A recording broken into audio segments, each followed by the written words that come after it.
Good evening, everyone, and welcome to our weekly 30 minutes of Torah study for the Torah portion of Vayikra. We will begin with a brief overview of the Torah portion.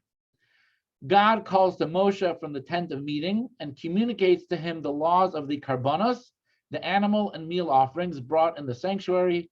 These include, number one, the ascending offering called the Olah, that was wholly raised to God by the fire atop the altar. Number two, 5 varieties of meal offerings called mincha, prepared with fine flour, olive oil, and frankincense. All right. 3, the peace offering, known as the shlomim, whose meat was eaten by the one bringing the offering after parts were burned on the altar and parts were given to the kohanim, the priests. 4, the different types of sin offerings, known as the chatas, brought to atone for transgressions committed erroneously by the high priest, the entire community, the king, or the ordinary Jew. And 5, the guilt offering, the asham, brought by one who misappropriated property of the sanctuary, who is in doubt as to whether they transgressed by a divine prohibition or who committed a betrayal against God by swearing falsely to defraud a fellow human. So we begin reading this week the book of Vayikra, which primarily discusses the events and activities that took place in the Beis Hamikdash and the Holy Temple, the sacrifices that were brought, and the various services that the Kohanim and the Leviim were involved in. The Torah portion of Vayikra, all about various types of sacrifices. Now, a very important component of the sacrifices that were brought in the temple was the wood. Without the wood, was not going to work. There had to be wood that was placed on the altar for the sacrifices to happen.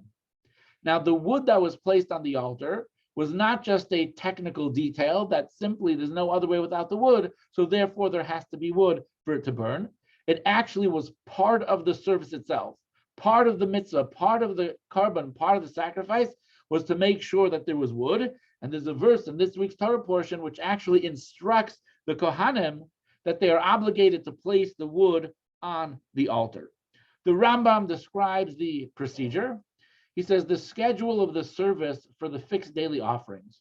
Shortly before dawn, the supervisor knocks on the gates of the temple courtyard and they are open for him.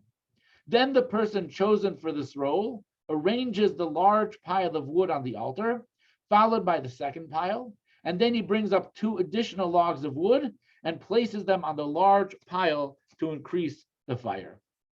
In the temple, there was a storage room where the wood was kept. It went through inspections in order to make sure that the wood was in good shape, was in good condition, wasn't moldy, wasn't moist, didn't have worms in it. Very important part of the entire service. Now, the wood was not just picked up from some type of lumber yard. Home Depot didn't deliver. How did the wood get to the Beis Hamikdash? There were 9 families who had the privilege and who had the honor, right, to donate the wood to the Beis Hamikdash. And 9 times a year, each of those families had their opportunity to come to the Beis Hamikdash and to bring their donation of wood. How did these 9 families get this privilege and this honor? After the destruction of the first temple, the Jewish people were exiled. When the exile was over, they come back to the Beis Hamikdash. They're going to rebuild it, they're reconstructing it, and they're going to need to offer sacrifices, but there was no wood. These 9 families came forward, they stepped up, and they brought the wood that was necessary. In honor of their commitment and their dedication to the Beis Hamikdash, they were given the honor of bringing wood every single year. Now, on the day that each family brought the wood, it was like a holiday for them. The Rambam writes, what was the day of the wood sacrifice? Certain families had a fixed time on which they would go out to the forest and bring wood for the pile on the altar. On the day designated for each particular family to bring their wood sacrifice, they would also bring voluntary burnt animal sacrifices. This occasion was called the Day of the Wood Sacrifice, and it was celebrated as a festival for the family bringing the wood. On this day, the family was forbidden to deliver mournful eulogies for the deceased or fast, and they were also not allowed to perform work on this day. So for these 9 families, when it came their day, their time to donate, it was a holiday. It was a Yom Tov for that particular family, a day of great celebration. No eulogies, no fasting, no working. It was a Yom Tov. Now, this did not only apply to these 9 families. Any individual who wanted to bring a donation to the Beis Hamikdash of wood, which was going to be utilized and burned on the altar, was encouraged to do so. And the same thing applied. It would be a personal yontif, it would be a personal holiday for you if the individual brought that wood to the Beis Hamikdash as well. The last day where the last member of which the last one of those 9 families would bring the donation for wood was the 15th day of the month of Av. This is what the Talmud has to say. The 15th of the month of Av was the day on which they ceased cutting trees for the wood on the altar. As Rabbi Eliezer the Great taught, following the 15th of Av, the sun's strength wanes, so they would stop cutting trees for the altar because the wood wouldn't be sufficiently dry, providing an inviting habitat for worm infestation. Rabbi Menashe said, they therefore called this day the day of breaking the axes, as they were no longer necessary for the season. So the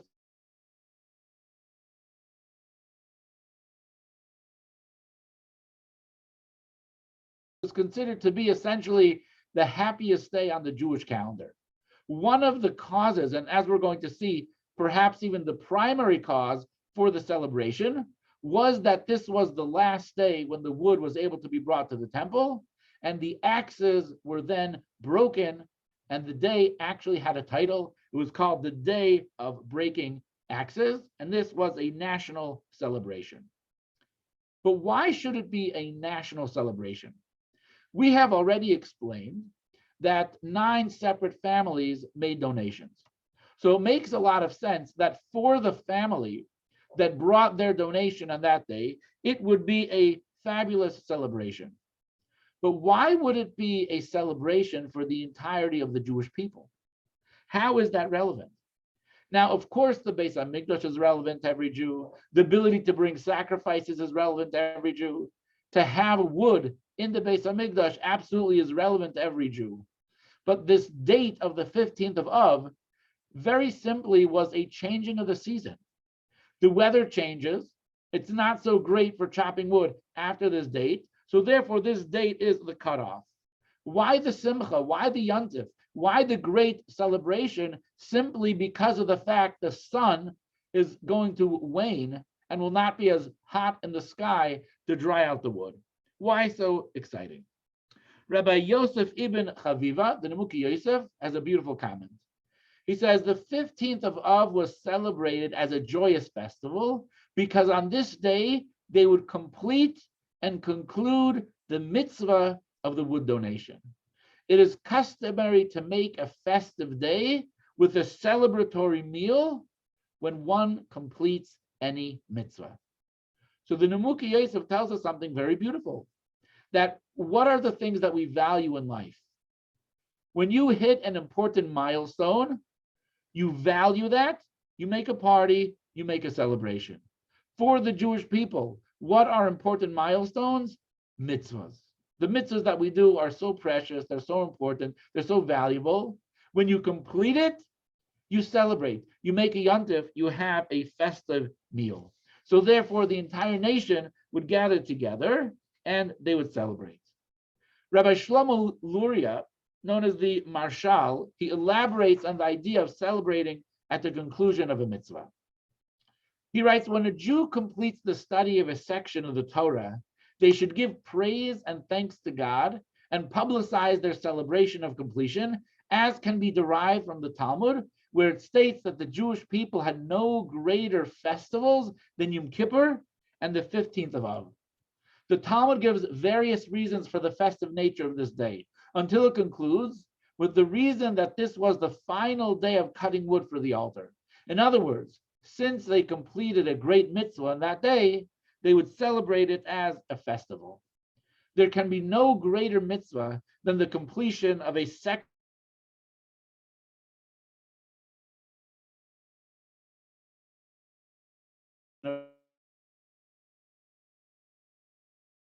of Torah. Even other people share this great mitzvah to join in the celebration of the person who has completed the study. So we have 2 points that are mentioned here in this text. One is the general idea that at the conclusion of a mitzvah, it's a very appropriate thing for people to gather together and have a celebratory meal and make it into a bit of a yontif. The example that he gives here and elaborates upon is when a person completes a section of the Torah. So, for example, when a person concludes a tractate of the Talmud, not something that is that easy to do. It really is a beautiful accomplishment. You mastered a tractate of the Talmud, therefore it is appropriate, you should celebrate.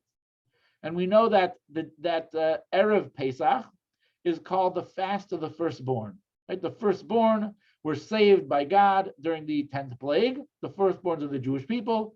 Therefore, the firstborns are obligated to fast on Erev Pesach. However, that fast can be nullified. How? By participating in the meal of a mitzvah.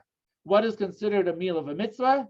If a person concludes a tractate of the Talmud, that is considered to be so significant that you have a celebratory meal.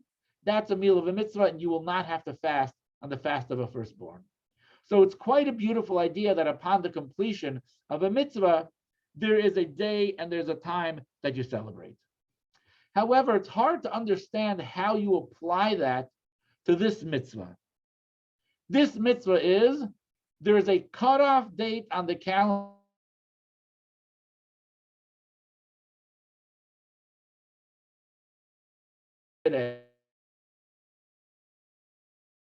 A huge truck backs up to the temple, beep, beep, beep, beep, beep, right? The gate comes down, they come out with the forklift, they lift up some pallets of wood, they bring it into the storage house. Is this cause for such an unbelievable celebration? I mean, okay, it's a mitzvah, but it's not exactly like someone who was studying Torah and now they're completing it. Why is this mitzvah of the 15th of the conclusion of the season of donating wood, so significant that it's a national holiday? So the answer lies in understanding a very peculiar thing about the holiday, is that it has a name. It is the day where we celebrate the breaking of the axes. Why break the axes? Have you ever had this experience where you utilized a tool successfully, productively, and then you broke it? I have a shovel. At some point in time, hopefully by June, July, it'll stop snowing in Wisconsin, and I'll put my shovel away. It never occurred to me that on the last day that I shovel, that I'm going to break and smash that shovel in half and throw it in the garbage. Doesn't make any sense. It's time to finish shoveling. I put the shovel on the hook and I'm good to go for next year. Why waste the axes? Why break? Why throw away the axes? Why not just put the axe aside and you'll be ready to use the axe in the next year? All right, so why was concluding the wood chopping such a big deal? And why would they break their axes and then name the day after it? So the answer to this question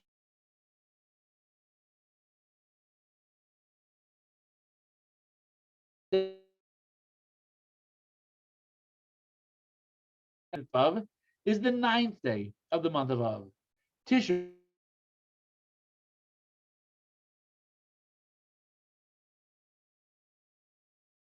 the second temple.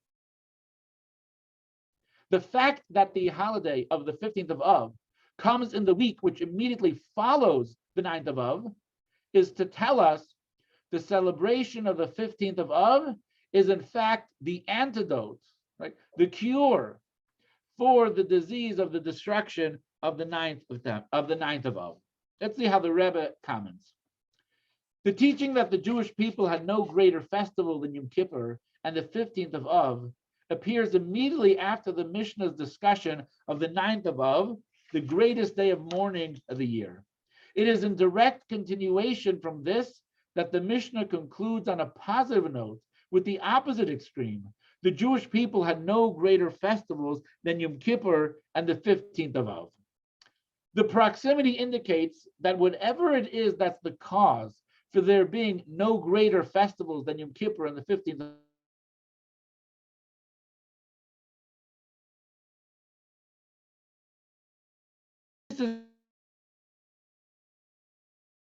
why the Talmud accepts the day on which they cutting trees for the wood on the altar as the main reason, for there are no greater festivals than Yom Kippur and the 15th of Av. Over all the other reasons listed there in the Talmud, this was an event that is related to the building of the temple, the exact opposite of its destruction. So that means that the 15th day of the month of Av and the celebration that's a result of concluding the donating of the wood to the temple and the breaking of the axes, that represents the opposite of destruction, and in fact somehow represents the ultimate construction of the Beis Hamikdash. So how does this work? So we know that the purpose of the Beis Hamikdash, the purpose of the temple, was to be the building where the sacrifices were able to take place. Through the sacrifices, the Jewish people were able to achieve atonement. They were able to solidify and strengthen their relationship with God. They were securing blessings for their family. Another way of saying it, the temple was a location where a person can go to extend your life, to better your life, to grow your life, to add meaning and purpose to your life. That's what the temple was all about. Now, when it came to the construction of the temple, metal, iron, was prohibited to be used in the construction of the temple. When it came to cutting and carving the stones that would be part of the temple, it was absolutely prohibited. Why? It would seem like the best tool possible to use for shaping the stones. The answer is very simple. The idea of the temple is a location which is designed to extend your life. However, iron, right, is a utensil, is it an item which is often used to shorten life. Therefore, that which is used to shorten life cannot be used and cannot be part of a building that its design and purpose is to extend life. You're allowed to use the axe in order to chop the wood for the Beis Hamikdash. That was allowed. You would not be able to use an axe to chisel the stones for the Beis Hamikdash. However, you are allowed to use the axe to chop the wood. Once you hit the 15th of Av, we are no longer using that axe anymore. We're putting away, we're setting aside that axe. However, the tradition became that we don't just set aside the axe, we break the axe. Why do we break the axe? Because we want to emphasize this idea that what is the temple all about? The temple is all about extending life. And we want to distance ourselves from any way, shape, or form, from anything that is going to shorten life. So even though the axe was permitted to use to chop the wood so we can have the sacrifices, the fact that we could put down the axe, that's a tremendous cause for celebration. Because we are not about shortening life, we're about elevating life, extending life, protecting life. And we further make that statement not just by putting down the axe, by breaking the axe and refocusing on what ultimately the temple is all about. The temple in its most pure and pristine form, which is totally and completely about extending life. The special event of the 15th of Av, on which day they ceased cutting trees for the wood on the altar, speaks to the very purpose of the building of the temple, the altar, and the sacrifices.